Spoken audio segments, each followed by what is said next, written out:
Hello बच्चों, कैसे हैं आप लोग। जैसे कि हम लोग ब्रेन के बारे में बात कर रहे थे, तो ब्रेन के बारे में कहा जाता है ना कि यार हम लोग ढंग से नहीं पढ़ते तो हमें बोलते हैं कि तुम्हारा ब्रेन एकदम खाली है क्या। ठीक है, तो वो बात गलत नहीं है। हमारा ब्रेन एक्चुअल में अंदर से क्या होता है, खाली होता है। उसमें सीएसएफ है, वो भरा हुआ रहता है। ठीक है, सीएसएफ के बारे में मैंने बताया था, सेरिब्रो स्पाइनल फ्लूइड। जहाँ हम लोगों ने बीच बीच में ब्रेन के पार्ट्स पढ़ रहे थे, तो ब्रेन के पार्ट्स में हम लोगों ने गुहाओं के बारे में बात की थी, वेंट्रिकल्स के बारे में बात की थी। तो आज जो हमारा टॉपिक है वो एक्चुअल में क्या है, हमारा इंटरनल स्ट्रक्चर ऑफ ब्रेन, या हम बोले verticals of the brain. Brain की जो गुहाएं हैं, ब्रेन की जो वर्टिकल्स है, उनके बारे में हम लोग स्टडी इस वीडियो में करने वाले हैं। अब इसमें आप देखिए कि आपको एक डायग्राम दिखाई दे रहा होगा। ठीक है, ये डायग्राम हम फोर ब्रेन से लेके हिंड ब्रेन तक बात कर रहे हैं। ठीक है, ये हिस्सा है वो हमारे फोर ब्रेन सेरिब्रम का है। कौन सा हिस्सा है, सेरिब्रम का हिस्सा है। फिर यहाँ पे हमारे डाइनसेफेलोन आ जाता है। उसके बाद में हमारे यहाँ पे नीचे पॉन्स और मेडुला आ जाते हैं, जहाँ पे हम लोगों ने थर्ड और फोर्थ वेंट्रिकल लिख के छोड़ी थी। ठीक है, तो यहाँ पे आप लोग देखिए कि हमारे जो ब्रेन, जो मैंने आपसे ये कहा ना, हमारा ब्रेन एक्चुअल में अंदर से क्या होता है, खाली होता है। वो खाली कैसे होता है वो मैं आपको समझाती हूँ। ठीक है, यहाँ पे देखिए कि एक्सेप्ट का मतलब होता है कोई अपवाद वाली चीज। ठीक है, तो अपवाद वाली चीज कौन सी है, हमारा मिड ब्रेन। मिड ब्रेन में हम लोगों ने किसी भी टाइप की कोई गुहा नहीं देखी। फिर हमारा सेरिबेलम बेचारा पूरा का पूरा भरी हुई स्ट्रक्चर थी। फिर पॉन्स और ऑल्फैक्टरी लॉब्स, ये चारों के चारों जो स्ट्रक्चर्स है, मिड ब्रेन हो गया, डाइनसेफेलोन हो गया, पॉन्स एंड ऑल्फैक्टरी लॉब्स, ये सारी के सारे स्ट्रक्चर्स हैं, ये कंप्लीटली क्या होगी, इंटरनली हॉलो, मतलब कि अंदर से वो पूरी की पूरी क्या होगी, खाली होगी। इनमें गुहाएं पाई जाएगी। इन्हीं गुहाओं को क्या कहा जाता है, वेंट्रिकल्स कहा जाता है। वेंट्रिकल्स कहा जाएगा, या गुहा, कैविटी, जो भी हम बोलना चाहें वो इनको बोल सकते हैं। अब कैसे पाई जाती है, यहाँ पे आप डायग्राम में आपको दिखाई दे रहा होगा कि यहाँ पे मैंने जो बड़े लॉब्स बनाए, जो हम लोगों ने सेरिब्रम में लेफ्ट और राइट लॉब्स पढ़े थे। सेरिब्रम में दो लोब, एक लेफ्ट था और एक राइट था। उनमें जो बीच का खाली हिस्सा होता है उसको फर्स्ट और सेकंड वेंट्रिकल बोला। क्लियर। देन हमारे आता है डाइनसेफेलोन। डाइनसेफेलोन में हम लोगों ने थर्ड वेंट्रिकल पढ़ा था। उसके बाद में मिड ब्रेन में किसी भी टाइप का कोई वेंट्रिकल नहीं था। ठीक है, मिड ब्रेन सिर्फ यहाँ पे थर्ड और फोर्थ को जोड़ने के लिए यहाँ एक मीडिएटर का काम कर रहा था और कुछ भी नहीं कर रहा था। देन हम लोग, जब हम कल परसों की वीडियो में हम लोगों ने पॉन्स और मेडुला पढ़ा, तो वहाँ हमने फोर्थ वेंट्रिकल को पढ़ा। और फोर्थ वेंट्रिकल के बाद में जो मेडुलरी रीजन था वो आगे जाके कहाँ चला जाता है, हमारे स्पाइनल कॉर्ड में। तो ये वाली जो कैनाल है, जो मिडल कैनाल चल रही है, वो कैनाल जाके किस में खुलेगी, कंटिन्यूइंग स्पाइनल कॉर्ड। इसको हम सेंट्रल कैनाल या न्यूरोसिल भी कहते हैं। ठीक है, ये हमारे स्पाइनल कॉर्ड में हम लोग वापस पढ़ने को मिलेगा। यहाँ हम लोग जो फर्स्ट और सेकंड देखते हैं कि फर्स्ट और सेकंड क्या है, जो वेंट्रिकल्स है वो क्या है। उससे पहले मैं आपको ये बताऊं कि जो हम बार बार जो कोरोइड प्लेक्सस पढ़ रहे हैं कि भाई एंटीरियर कोरोइड प्लेक्सस था, जो पोस्टीरियर कोरोइड प्लेक्सस था। कुछ बच्चों को वो कोरोइड प्लेक्सस है वो समझ में आ गया, कुछ बच्चों को कोरोइड प्लेक्सस है वो समझ में नहीं आया। अब नहीं समझ में आने का रीजन ये था कि उसमें मैंने दो नाम लिखे थे। ब्लड कैपिलरीज बोलूं मैं, ब्लड कैपिलरीज मतलब आर्टरीज, जो धमनी और रक्त केशिकाएं हैं। ये नाम मैं बोलूँ तो आपको समझ में आता है, क्योंकि आप लोगों ने सर्कुलेशन पढ़ा है कि किस टाइप से ये ब्लड कैपिलरीज है वो सर्कुलेट हो रही है। लेकिन वहाँ पे ने एक चीज और बोली थी, एपिथेलियम भी नाम आपको समझ में आता है कि भारी उपकला रहेगी। वहाँ पे मैंने एक आपको नाम बोला था, ependymal epithelium plus blood capillaries. ये हमने दो नाम यूज किए थे। ठीक है, कि जो एपिथेलियल सेल्स है प्लस उसके साथ में क्या जुड़ जाए, हमारे ब्लड वेसल्स है, ब्लड कैपिलरीज है, वो जुड़ जाए। वो जुड़ के आगे क्या बनाती है, सीएसएफ का फॉर्मेशन करती है। ठीक है, तो वो जो एपिथेलियम जोड़ रहे थे, वो एपिथेलियम आ कहाँ से रही थी, उसके बारे में हम लोग डिस्कस करने वाले हैं। तो हमारी ये जो पूरी की पूरी अंदर की कैविटी है ना, ठीक है, अंदर की पूरी खाली जगह, जो अंदर की पूरी वेंट्रिकल है, उसकी जो वॉल है आउटर, जो मैंने ये फर्स्ट अंदर वाली आउटर स्ट्रक्चर बनाई है ना, ये आउटर स्ट्रक्चर किसकी बनी हुई होती है, एपेंडाइमल एपिथेलियम। अब यहाँ पे कोई ऑप्शन नहीं है, यहाँ पे आपको ये नाम ऐसे कैसे याद रखना पड़ेगा कि इसकी एपिथेलियम है वो किसकी बनी हुई है, एपेंडाइमल उपकला या एपेंडाइमल एपिथेलियम की बनी हुई है। क्लियर।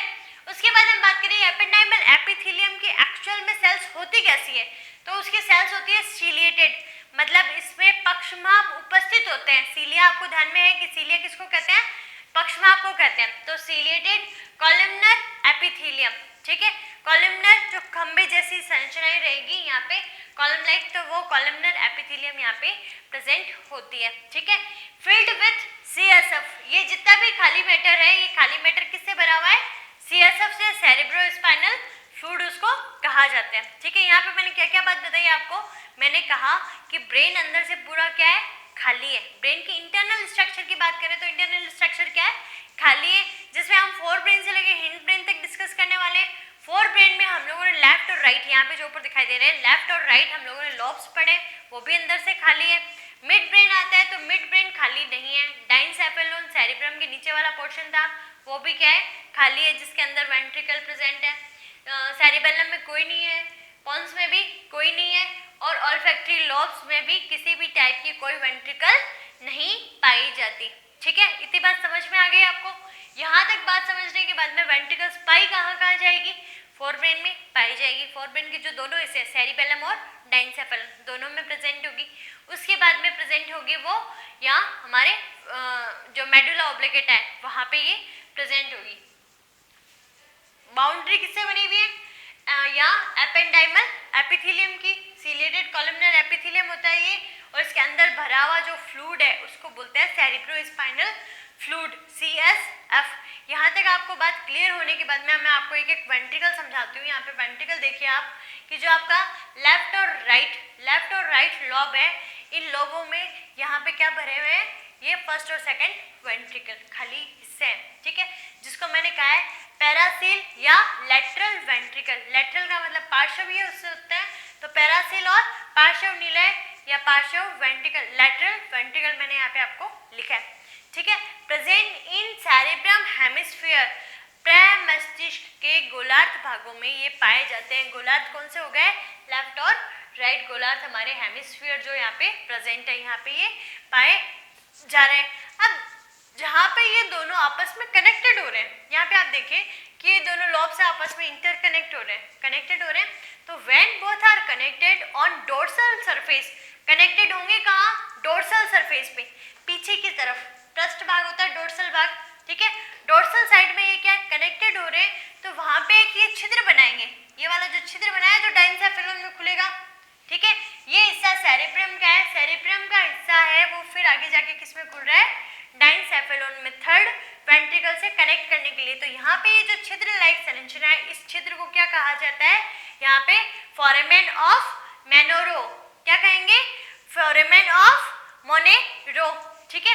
तो मोनेरो के छिद्र इसको कहा जाता है। तो यहाँ तक आपको क्लियर हो गया होगा कि फर्स्ट और सेकंड वेंट्रिकल है, उन दोनों का नाम क्या है, पैरासील, ठीक है। उसके बाद में हम बात करें जो थर्ड है, थर्ड कहाँ पे प्रेजेंट होता है, प्रेजेंट इन डाइनसेफेलोन, इसका नाम डी से शुरू हो रहा है, डायोसील, याद रह जाएगा। फर्स्ट पैरासील, सेकंड यहाँ पे पैरासील, और थर्ड हमारे डायोसील, ठीक है। तो यहाँ पे जो डायोसील है इसका कोई फंक्शन ऐसे खास नहीं दे रखा, यहाँ पे दे रखा है। देन हम यहाँ पे फोर्थ बात करें, अब ये फोर्थ है वो कैसे शेप का होगा, ठीक है। फोर्थ इस टाइप से है, जैसे टेंट बंधे हुए होते हैं ना, टेंट शेप्ड जो होता है, ठीक है। तो टेंट की शेप में यहाँ पे फोर्थ वेंट्रिकल है जिसका नाम है मेटासील। और हम लोगों ने बात की थी कि बीच में जो यहाँ पे मिड ब्रेन है, तो वो मिड ब्रेन क्या काम कर रहा है, थर्ड और फोर्थ को सिर्फ जोड़ने का काम। इसके बीच में एक खाली नली है, एक खोखली गुहा, ट्यूब पाई जा रही है, जिसको क्या कहते हैं, आइटर या सेरेब्रल एक्वेडक्ट कहते हैं, जो सिर्फ इन दोनों को जोड़ने का काम करती है, ठीक है। यहाँ पे हम लोग को ये बात समझ में आ गई। वहां हम देखे थे कि आइटर के दोनों साइड में लॉब्स प्रेजेंट थे, ऑप्टिक लॉब्स प्रेजेंट थे। तो आप मेरे को आंसर करेंगे कि मिड ब्रेन में कितने ऑप्टिक लॉब्स होते हैं प्रेजेंट, ठीक है। तो आप मेरे को आंसर करिएगा इस बात को। यहाँ तक आपको समझ में आ गया, ये फोर्थ मेटासील हो गई, ठीक है। तो यहाँ पे देखिए फोर्थ मेटासील है वो अपने डोर्सल साइड पे और अपनी लेटरल साइड पे, डोर्सल साइड मतलब इसके पीछे की जो साइड है, ठीक है, डोर्सल साइड, और इसकी लेटरल मतलब इसका जो पार्श्व साइड रहेगा, वहाँ एक एक छिद्र पाए जाएंगे। तो 1 2 3 छिद्र पाए जाएंगे। तो एक जो डोर्सल सरफेस की तरफ रहेगा वो सिर्फ एक रहेगा, जिसको फोरामेन ऑफ मैगेंडी कहा जाएगा। क्या कहेंगे, फोरामेन ऑफ मैगेंडी, मैगेंडी के छिद्र कहा जाता है, जो एक ही पाया जाएगा, ठीक है।